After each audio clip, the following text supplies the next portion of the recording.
और जो 4 इंसिडेंट आपने बताया वो इस समय हमारे उल्लासनगर में हो रहे हैं। तो आपको समय आते हर एक लोग आपको मिल के बताएंगे कि कैसे हो रहे हैं। अधिकारी वाला भी इंसिडेंट हमारे शहर में हो रहा है, अखबार वाला भी इंसिडेंट इस समय हमारे शहर में कंटिन्यूस है, ज़मीनों का भी इंसिडेंट हमारे शहर में इस समय हो रहा है। संजय कोराडे जी जो कल्याण से आए हैं, आरटीआई एक्टिविस्ट हैं, उन्होंने अपने बारे में सारी जानकारी दी। ज्ञानेश्वर देशमुख जी उच्च न्यायालय के बहुत ऊंच वकील हैं। वो ये ठीक है कि इस समय बहुत सादगी से यहाँ बैठे हुए हैं, मगर बहुत ऊंची हस्ती है, काफ़ी कम समय रहता है इनके पास में। बावजूद इनको एक ऐसी इच्छा होती है कि लास्ट मैं समझता हूँ 2 साल से हर सैटरडे को फ्री सेमिनार कर रहे हैं। तो मैं यहाँ पर हमारे बीच में उल्लासनगर शहर जिला कांग्रेस कमेटी के अध्यक्ष रोहित साड़वे जी हमारे बीच में हैं, और वो वाल्धुनी नदी के लिए समर्पित जीवन है। किशोर धड़के जी भी हमारे वाल्धुनी नदी के लिए समर्पित जीवन है। तो उनको ये बताना चाहता हूँ कि कल्याण से जो वाल्धुनी नदी बहती है, वहाँ के जो इलीगल कंस्ट्रक्शन हैं, उनका काम भी ज्ञानेश्वर देशमुख साहब ने रोक के रखा हुआ है। वो वाल्धुनी नदी के लिए हमारे एक सिपाही आप बोल सकते हैं। और देशमुख जो शुरुआत हमारे वाल्धुनी नदी स्वच्छता अभियान की करने वाले रोहित साड़वे जी थे। पहली बार जब नगर सेवक चुनकर गए तो पहला उनकी माता जी नगर सेविका है, डॉक्टर हैं, अच्छे परिवार से बिलोंग करते हैं। तो उनका लक्ष्य वेदी था, उसके ऊपर से हमारा वाल्धुनी मिशन जो है वो जोर पकड़ा। तो मैं यहाँ रोहित साड़वे जी को एक विनंती करूँगा कि आज का जो ये कार्यक्रम है उसको और आगे बढ़ाते हुए संजय कोराडे जी और देशमुख साहब से भी मैं अपील करूँगा कि अगर हम इसको अंबरनाथ में या 5 नंबर में या उल्लासनगर शहर लेवल पे अगर हम इस कार्यक्रम को ले जा सके। अनिल राजवाल जी ने बहुत अच्छी प्रयास किया, उनकी तबीयत खराब है, हॉस्पिटलाइज होने के बावजूद भी वो इतना कर रहे हैं उतना काफ़ी है। बहुत अच्छा प्रयास किया कि इसको आगे भी और बढ़ाया जाए, ताकि लोगों को ज़्यादा से ज़्यादा ऐसे कानून की जानकारी हो। और ये देने के लिए तैयार है, जो भी बारीकियाँ हैं बताने के लिए तैयार है। तो हमें इनके इस्तेमाल फ़ायदा हमें इनका उपयोग करना चाहिए, ऐसा मैं रोहित साड़वे जी से विनंती करता हूँ।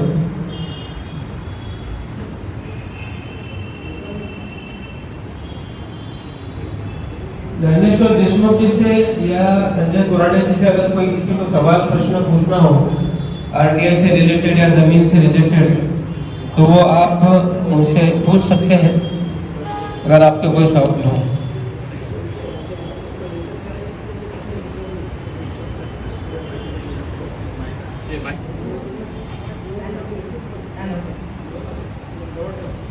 माइक को क्लोज लीजिए थोड़ा। हॅलो, मी शिवगंगा अपार्टमेंट मध्ये राहते, जे राहत होते, पण आता ती बिल्डिंग डिमॉलिश केली आहे आणि आम्ही आता घरातून वेगळं झालेलो. तर आम्हाला ती बिल्डिंग पाडण्याचे सुद्धा 16 लाख रुपये मागताय आणि उल्हासनगरमध्ये पूर्ण स्टे असताना बिल्डिंग तोडण्याचा, तर आमची बिल्डिंग कशी काय तोडण्यात आली याचं म्हणजे आम्हाला उत्तर हवं.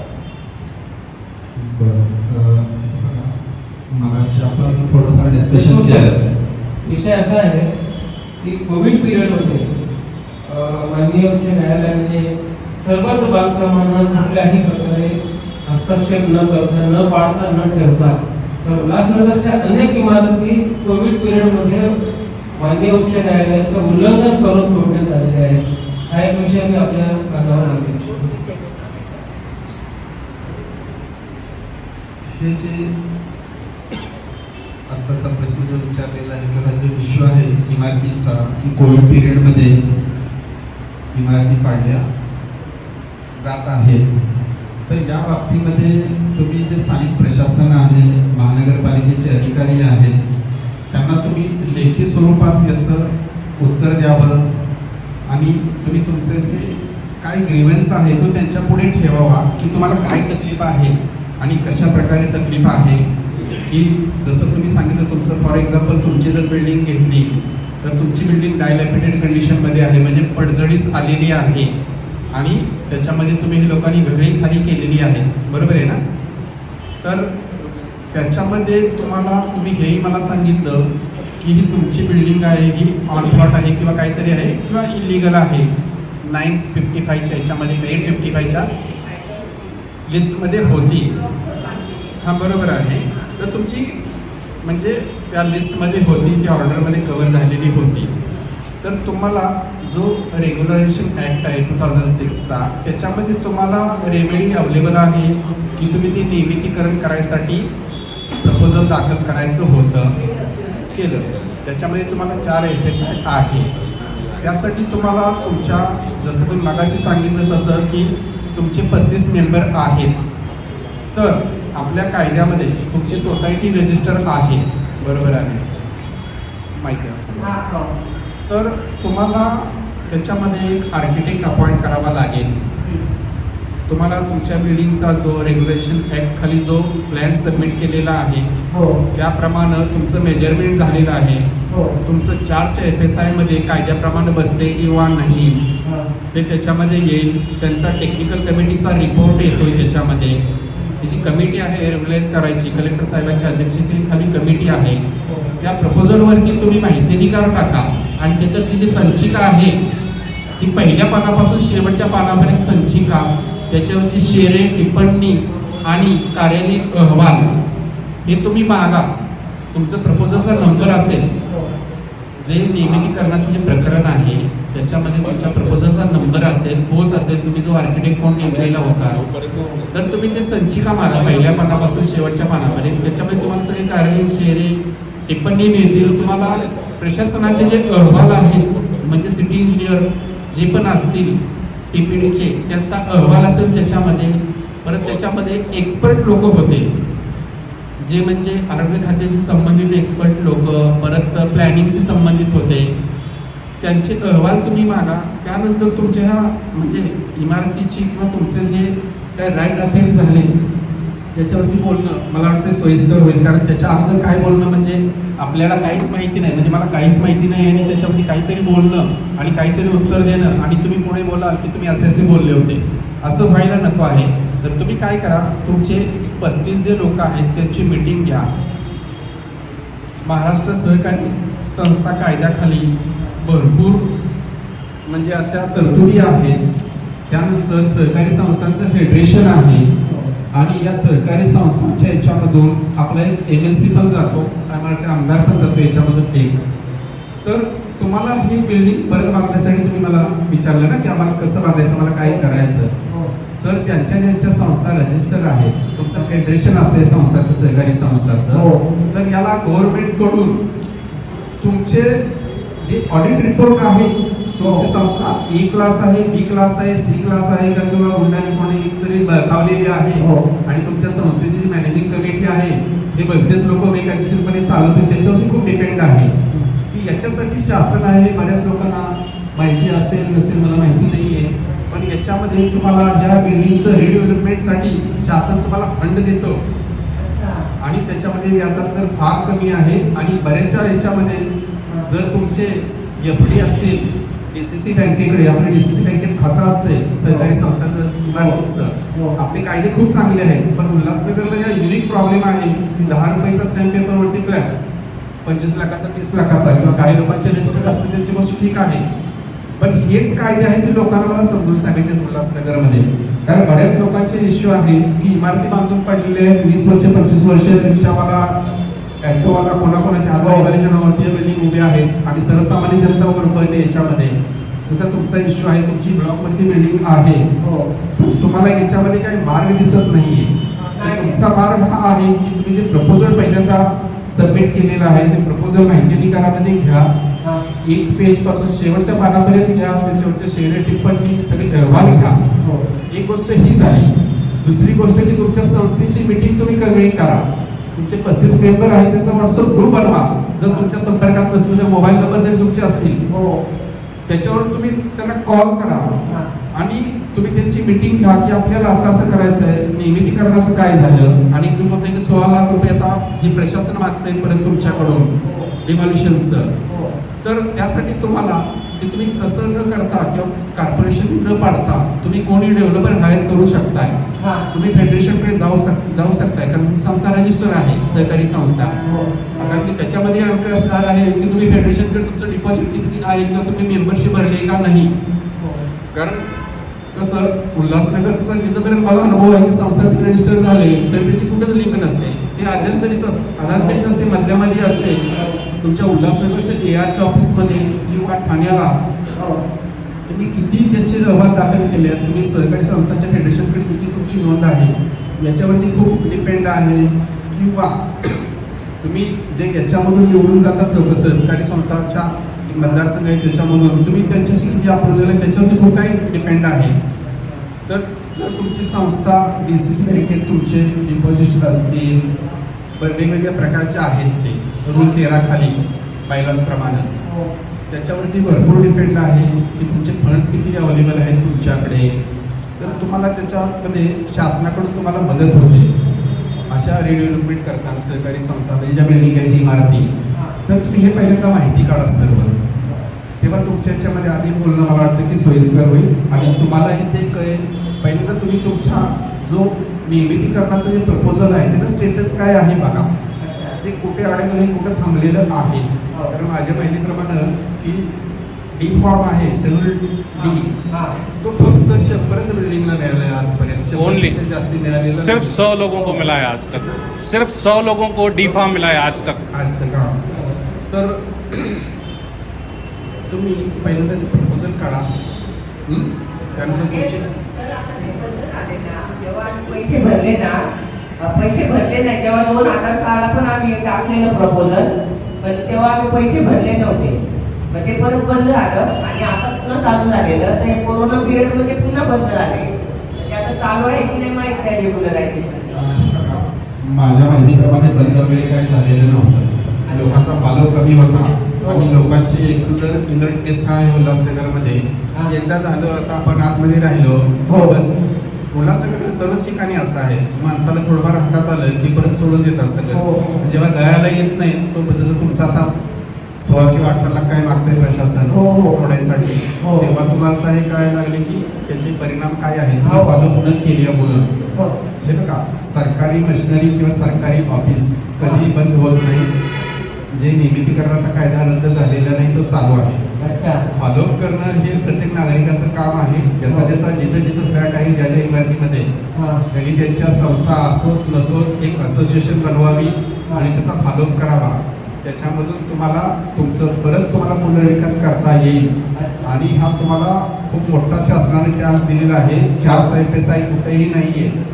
एक खूप मोठं त्यावेळेला जे काय झालं म्हणजे शासनाने जो काही कायदा केला हा खूप मोठा कायदा केलेला आहे आणि खूप चांगला कायदा केलेला आहे. पण जनता जर त्याचा फायदा घेत नसेल तर कसं त्याला जनता जबाबदार आहे. तेव्हा तुम्ही काय करा, त्याचा कायद्याचा उपयोग करा. प्रपोजल वगैरे जसं तुम्हाला आता सांगितलं त्याप्रमाणे तुम्ही सर्व माहिती काढा. त्यानंतर तुम्ही लिगल कन्सल्टंट अपॉइंट करू शकता, याचं एक नॉलेज असणार आहे. त्यानंतर आर्किटेक्ट जसे त्या पॅनलवरती शासनाचे आर्किटेक्ट आहे, एक्सपर्ट कमिटी त्याला म्हटले जाते, तसं तुम्हीही प्रत्येक संस्थेला तुम्हाला जर घर पाहिजे तर तुम्हाला त्या एक्सपर्ट कमिटीकडे तुमचं काम सोपवावं लागेल. आणि त्या एक्सपर्ट कमिटीच्या माध्यमामधून तुमची एक्सपर्ट कमिटी संस्थेची आणि जे त्या ऍक्ट खाली कमिटी आहे कलेक्टर साहेबांच्या अध्यक्षतेखाली तुम्हाला त्यांच्याकडून हिअरिंग घेऊन तुमच्या कामाचं तुम्हाला चांगलंच त्याच्यातून फळ मिळेल. याच्यात कोणाचे रिजेक्ट होणार नाही, सर्वांना 4चा FSI मिळेल. प्रोव्हाइडेड दॅट तुम्हाला जे काय फंड आहेत ते पण फंडाच्या बाबतीत मला वाटतं GB ने काहीतरी रिझोल्युशन पास केलेलं होतं. एवढे फंड आम्हाला भरणं जनतेला हे नाही म्हणजे कमी करा म्हणून ते पण काहीतरी प्रपोजल असेल असं मला वाटतंय, कारण मी असं ऐकलं होतं काहीतरी. तर तुम्ही बघा तुमच्या संस्थेची पहिल्यांदा मी जे सांगितलेली माहिती मिळवा, त्यानंतर थोडं म्हणजे तुम्हाला काही करणं तुम्हाला सोयीस्कर होईल. मॅडम, सर्वात महत्त्वाचं म्हणजे तुमची बिल्डिंग होळकळीस आल्यानंतर महापालिकेने तोडली, बरोबर ना? हां, तर तुम्हाला महापालिकेचा एक दाखला घ्यायला पाहिजे, रहिवास दाखला.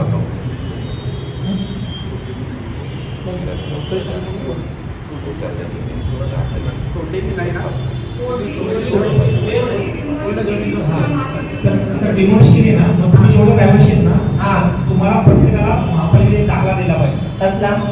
रहिवास दाखला. म्हणजे तुम्ही त्या ठिकाणी राहत होता हा दाखला पहिल्यांदा मिळवा. त्यासाठी तुम्ही महापालिकेत सर्वांनी अर्ज करा. हां. कारण तो दाखला मिळणं फार महत्वाचं आहे. हो. कारण तुमचं त्या ठिकाणी हां. तुम्ही त्या ठिकाणी राहत होता हा मोठा पुरावा आहे. हां, बरं. आणि तो दाखला मिळाल्यानंतर रिडेव्हलपमेंटला हां. आणि इतर सगळ्या गोष्टीला तुम्हाला त्याचा फायदा होऊ शकतो. हो. कारण तो दाखला असेल तर तुमचा स्टँड राहील आणि तुमचं म्हणजे तुमचा अधिकार त्याच्यामध्ये राहील की महापालिकेने ती तोडलेली आहे आणि महापालिकाच म्हणते तुम्ही रहिवाशी आहात. आपण मी तेच सांगते की महापालिकेने आम्हाला अगोदर तिकडे बोलवलं हां. आणि ते म्हणजे उल्हासनगरमध्ये पूर्ण ते आहे बिल्डिंग तोडण्याचा, तर तुम्ही आम्हाला सह्या द्या सगळे, ही बिल्डिंग धोकादायक आहे तर तुम्ही सह्या करून द्या. हां. तोडली ना तर रहिवास दाखल्यासाठी अर्ज करतात. पण त्यांनी आम्हाला ते पण सांगितले की आता हाऊस टॅक्सची वेळ आली ना, हाऊस टॅक्स भरण्याची, आम्हाला हाऊस टॅक्स येतोय आणि तिथे आमचं काहीच नाहीये. तर आम्ही तिथे गेलो तर ते म्हणजे तुम्हाला मिनिमम हाऊस टॅक्स देऊ आम्ही, म्हणजे तो तुमचा रहिवासी दाखला होईल. तर दुसरा लागतो का रहिवासी दाखला अजून? नाही, रहिवासी दाखला सेपरेट असतो. अच्छा. म्हणजे तुम्ही अमुक अमुक ह्या ठिकाणी तुम्ही राहत होता अच्छा. आणि ती आम्ही अमुक अमुक दिवशी डिमॉलिश केलेली आहे असा दाखला देण्यात येतो. आणि त्या दाखल्याचं तुम्हाला पुढे काही लिगल काही करायचं असेल, हो. शासनाविरुद्ध काही किंवा महापालिकेविरुद्ध काही दावा केस दाखल करायची असेल तर त्याचा या दाखल्याचा फार मोठा फायदा होऊ शकतो. म्हणून तो दाखला तुम्ही सर्वांनी मिळवावा अर्ज करून. आणि त्यांना तो देणं बंधनकारक आहे. महापालिकेत जाऊन ते ऍप्लिकेशन करायचं. हो, आणि साधा अर्ज करा.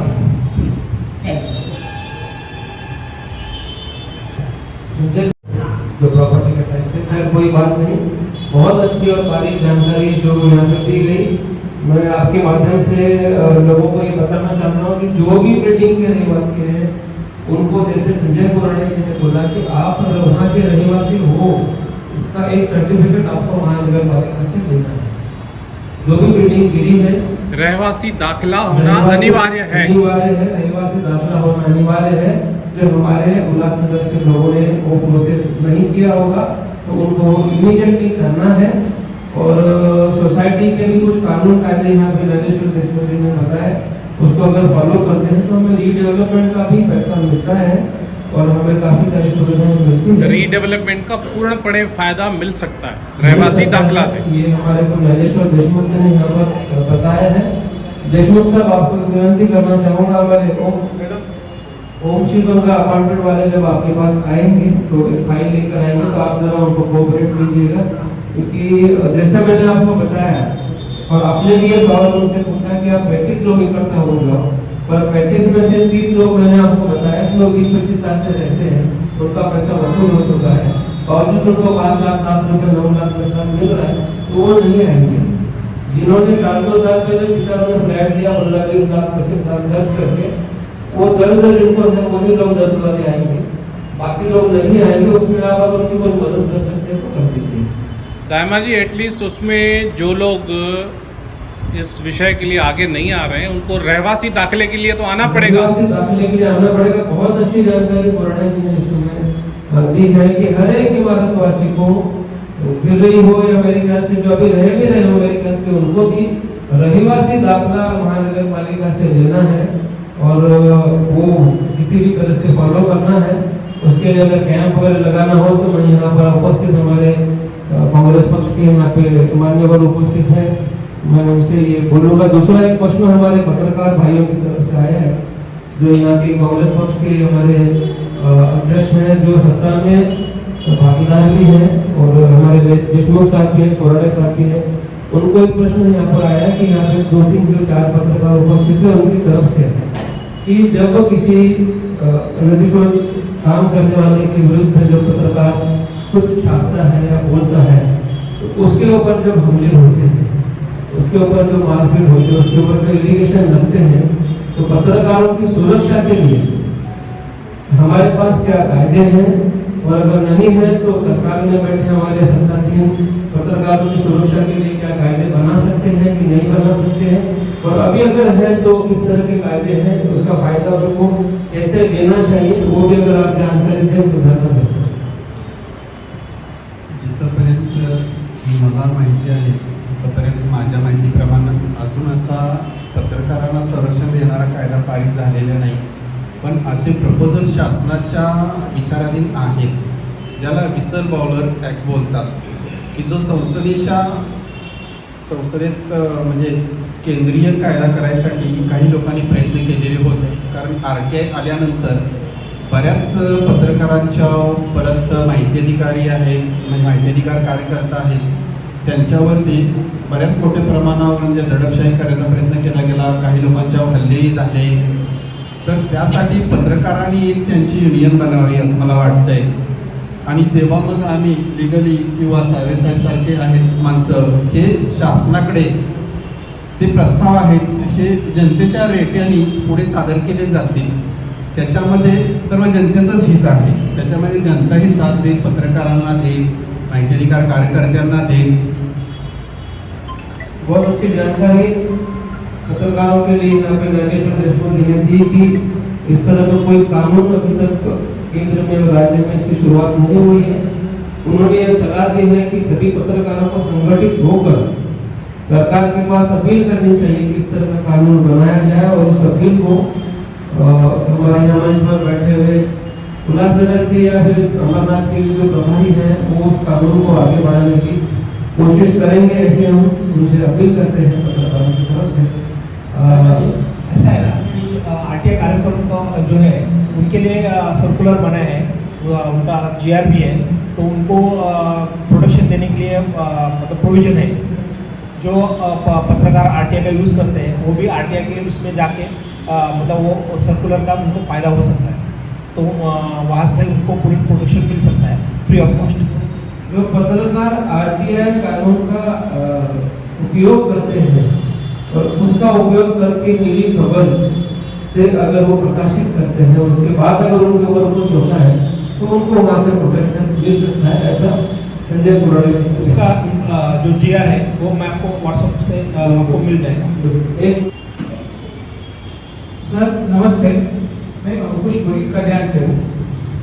जैसा पत्रकार तो पत्रकार हाउस से आइडेंटिटी से वो पत्रकारिता करता है, आइडेंटिफिकेशन होता है, मगर ऐसा कोई आरटीआई कार्यकर्ता का आइडेंटिफिकेशन है क्या?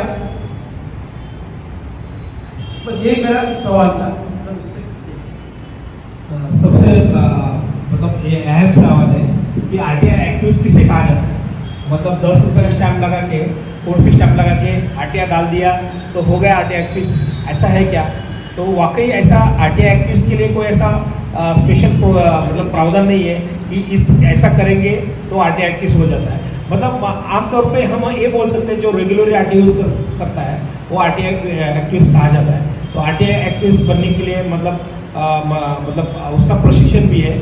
यशोदा का जो पुणे है संस्था है वहाँ से प्रशिक्षण आप ले सकते हैं, वहाँ से सर्टिफिकेट मिल सकता है.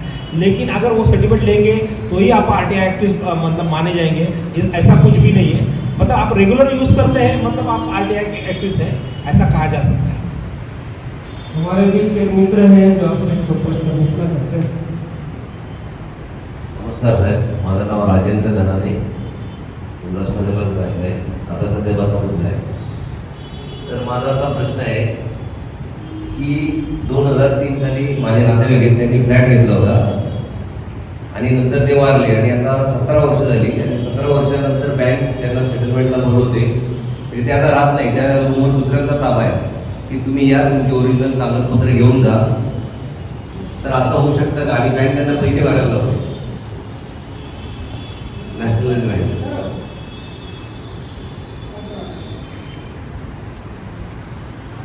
या प्रश्नाचं उत्तर द्यायचं जर म्हटलं तर तुम्हाला सरळ सरळ आहे, तुम्हाला बँकेशी पत्रव्यवहार करावा लागेल. एक गोष्ट बँकेच्या निदर्शनास आणावं लागेल की तो फ्लॅट तुमच्या ताब्यामध्ये नाही आहे. दुसरी गोष्ट अशी की जो माणूस तिथे राहतो तो कोणत्या कॅपॅसिटीमध्ये राहतो, त्याला ताबा तुमच्या नातेवाईकांनी दिला आहे किंवा कसा दिला आहे त्याच्यावरती भरपूर काही डिपेंड आहे. कारण 17 वर्षाचा कालावधी आहे, त्याच्यातला 12 वर्षाचा कालावधी जर पकडला तर एखादा माणूस आहे 12 वर्षापेक्षा जास्ती काय त्याच्या स्वतःच्या मिळकतीत नसेल तर त्याची मालकी जाते कलम 27 प्रमाणे.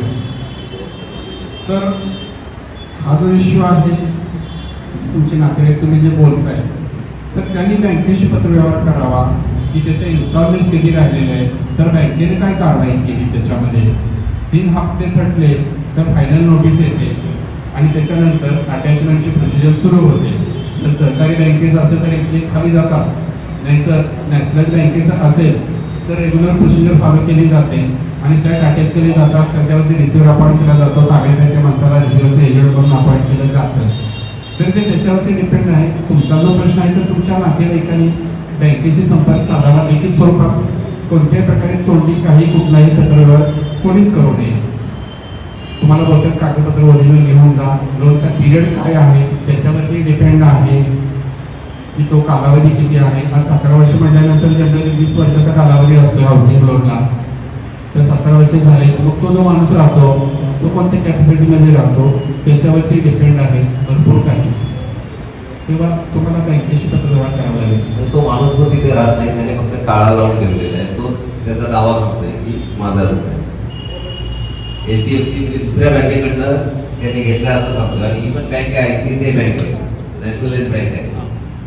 मग 17 वर्ष आम्ही बँकेला विचारलं की तुम्ही त्याच्यावर कब्जा का नाही केला किंवा ऑप्शनला का नाही काढला फ्लॅट, असं आम्ही विचारलं होतं त्यांचं. पण ते सेटलमेंट करताना ओरिजिनल कागदपत्र घेऊन जा आणि तुमचा फ्लॅट तुम्ही ताब्यात घ्या. याला काय पर्याय? याच्यामध्ये ऍक्च्युली तुम्हाला असं ओपनली मी सांगू शकत नाही, त्याच्यामध्ये भरपूर काय तुम्ही करू शकताय. कारण हे बघा, जसं एक म्हण आहे की जिसकी लाठी उडती बहस उसकी बहस. ताबा आहे हा खूप महत्वाचा पॉइंट आहे कायद्यामध्ये. कोणतीही वस्तू आहे म्हणजे इमोबल प्रॉपर्टी एक आहे, त्याच्या बाबतीमध्ये तुमची मालकी आहे ही बऱ्याच वेळेस म्हणजे ऑलमोस्ट एव्हरी टाइम तुमच्या ताब्यावरून डिसाईड होतं की तुम्ही मालक आहे किंवा नाही. भले तुम्ही इलिगली ताब्यामध्ये जर असाल आणि जर 12 वर्षापेक्षा जास्त जर काळ झाला असेल तर तुम्ही कलम 27 प्रमाणे तुम्हाला पूर्णपणे मालकी मिळते. जो खरा मालक आहे ज्याच्या नावावरती इंडेक्स 2 आहे, रजिस्टर्ड अग्रीमेंट आहे, त्याची मालकी नष्ट होते असा कायदा आहे. तर तुम्ही त्याच्यामध्ये तुमच्या लिगल रेमेडीज ज्या अवेलेबल आहेत त्या तुम्ही वापर करू शकता. कोणत्याही वकिलाशी कन्सल्ट करून, त्याच्यामध्ये बँकेशी पत्रव्यवहार करून, तुमच्या इन्स्टॉलमेंट्स किती थांबलेले आहेत, ICICI बँकेचं तुमचं कर्ज आहे आणि जरी ताळा लावलाय तो बोलतो की HDFC कडून त्यांनी फ्लॅट घेतले असं काहीतरी तुम्ही सांगताय. तर ICICI बँकेचं जे हायपोथिकेशन होतं ते रद्द कसं झालं आणि HDFCचं हायपोथिकेशन कसं आलं किंवा HDFCला तो माणूस कसे हप्ते भरतो, त्यानं कोणत्या प्रकारचा करार केला आहे, ते हायपोथिकेशन डीड आहे HDFC बँकेचे काय आहे याच्यावरती भरपूर डिपेंड आहे. आणि दुसरी जर सोसायटी जर असेल तर तिथे चार्जचं रजिस्टर असते म्हणजे बोल्याचं रजिस्टर असते. त्या बोल्याच्या रजिस्टरमध्ये त्याच्यामध्ये चार्ज क्रिएट होतो आणि ते तुमचे शेअर सर्टिफिकेट असतात त्याच्यामध्ये आणि चार्जच्या रजिस्टरमध्ये त्या नोंदी करायच्या असतात. याच्यामध्ये ही मॅनेजिंग कमिटी ही पूर्णपणे रिस्पॉन्सिबल बॉडी असते आणि ती स्टॅच्युटरी बॉडी आहे. तिला कायद्याचे पूर्णपणे अधिकार आहे, तिला सील आहे म्हणजे गोल सील आहे. त्याच्यामुळे तुम्ही ते संस्थेलाही विचारू शकता. तर याच्यामध्ये भरपूर काही आहे. धन्यवाद. आमच्या अजून एक मित्र आहेत, काही प्रश्न विचारू. नमस्कार, माझं नाव शैलेंद्र रुपेकर. माझा प्रश्न आहे की आपल्या उल्हासनगरला वाढीव FSI नाही आहे, 4 माळ्याची बिल्डिंग आहे, तर 5व्या माळ्यावर जर का फ्लॅट आहे, 5 माळ्याचं बांधकाम केलेलं आहे, मग त्या बिल्डिंगला कॉम्प्लिमेशन सर्टिफिकेट नाही आहे, मग ते मिळवण्यासाठी काय करावं लागेल? अजून एक प्रश्न आहे की जुन्या लोकांनी म्हणजे 20 वर्षापूर्वी 15 वर्षापूर्वी जो फ्लॅट घेतलाय त्यावेळेस ज्या जागेचं जे फ्लॅटचं रजिस्ट्रेशन झालेलं आहे, ऍक्च्युअल फ्लॅटचं स्क्वेअर फूट आहे 800, पण 500 स्क्वेअर फूट दाखवून स्टॅम्प ड्युटी कमी भरण्यासाठी त्यांनी त्यावेळेला वापर केला आणि ऍग्रीमेंट कमी केलेले आहे, व्हॅल्यू कमी दाखवलेली आहे. तर ती भविष्यामध्ये रिडेव्हलपमेंटला वाढवून घेणं म्हणजे गरजेचं आहे की त्यावर आपण नंतर वाढवू शकतो? तुमच्या याच्यामध्ये जो पहिला प्रश्न आहे तो आणि दोन्हीचं उत्तर दिसेल. तर पहिला प्रश्न काय तो मी दुसरा मोठा सांगितल्यामुळे हे सर विसरलो. तुम्ही जर 15-16 वर्षापूर्वीची बिल्डिंग आहे असं जर बोलताय आणि 5व्या मजल्यावरती फ्लॅट आहे ना तो, तर नक्कीच या बिल्डिंगचा किंवा त्या घराचा जो आहे जो 800 स्क्वेअर फीटचा फ्लॅट आहे त्याचा टॅक्स आहे तो 1/1/2005ला लागलेला असेल तर तुमचं ते रेग्युलराइज होईल. त्याच्या त्याच्यामध्ये तुम्ही हेही सांगितलं की तुमच्याकडे ॲग्रीमेंट फक्त 500 फुटाचं आहे, तर तुम्हाला ते 250 फुटाचं रेग्युलाइज करताना पेनल्टी लागेल. आणि दुसरी गोष्ट अशी, जर तुमची 1/2005च्या अगोदरची बिल्डिंग जर आहे तर त्या कायद्याखाली तुमची बिल्डिंग ते रेग्युलराइज होईल. 1996 हां म्हणजे हा कायदा काय बोलतो, रेग्युलेशन ऍक्ट 1/2005 ला जे स्ट्रक्चर स्टँडिंग आहे, ऍक्च्युअल स्ट्रक्चर स्टँडिंग आणि याचा अर्थ आहे की 1/2005च्या पूर्वी कोणी टॅक्स भरलेला आहे.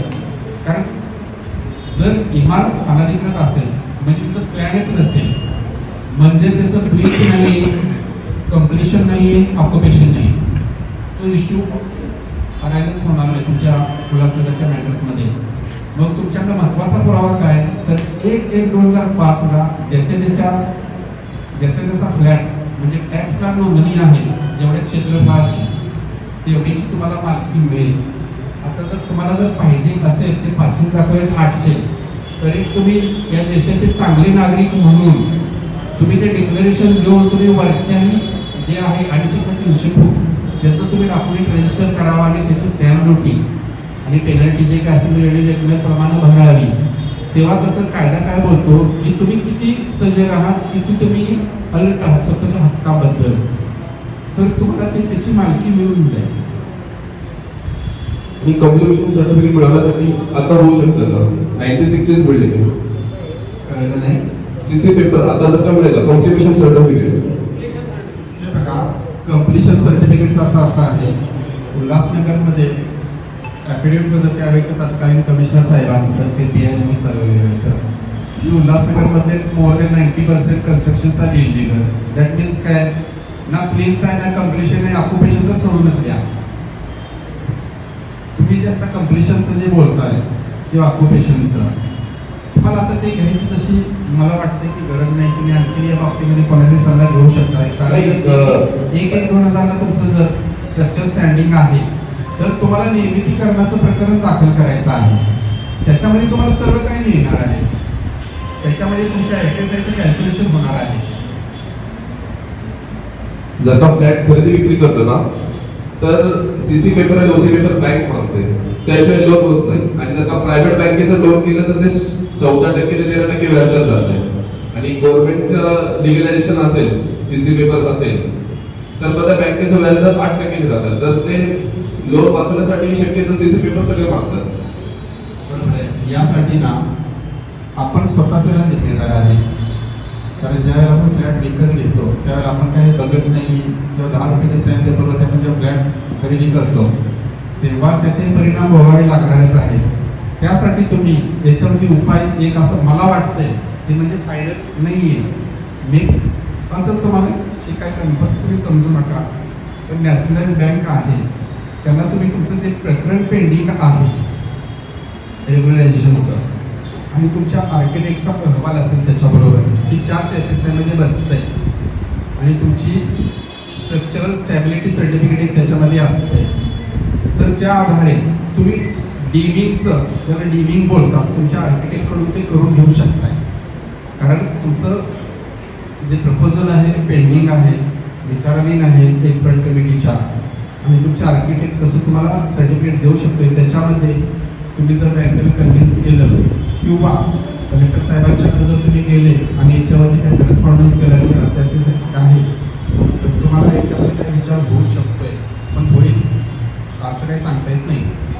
सीसी कम्युनिकेशन सर्टिफिकेट आता मिळता येतं का? आता तुम्हाला मिळणारच नाही, कारण तुमचं एक तर रेग्युलेशनसाठी प्रकरण असेल पेंडिंग. धन्यवाद ज्ञानेश्वर देशमुख साहब. मतलब आपने आज ये बता दिया कि उल्लासनगर शहर को अगर बचाना है तो रेगुलराइजेशन प्रोसेस में जाना ही पड़ेगा, ये आपका ये कहना है. हमारे मित्र प्रकाश चंद्र जी अंतिम प्रश्न, और उसके पहले मेरे ख्याल से खतरे जी पूछना चाहते हैं. उसके पहले हम एक शुरू कर लेते हैं. हाँ रोहित जी थोड़ा नहीं मेरे को ये दो सर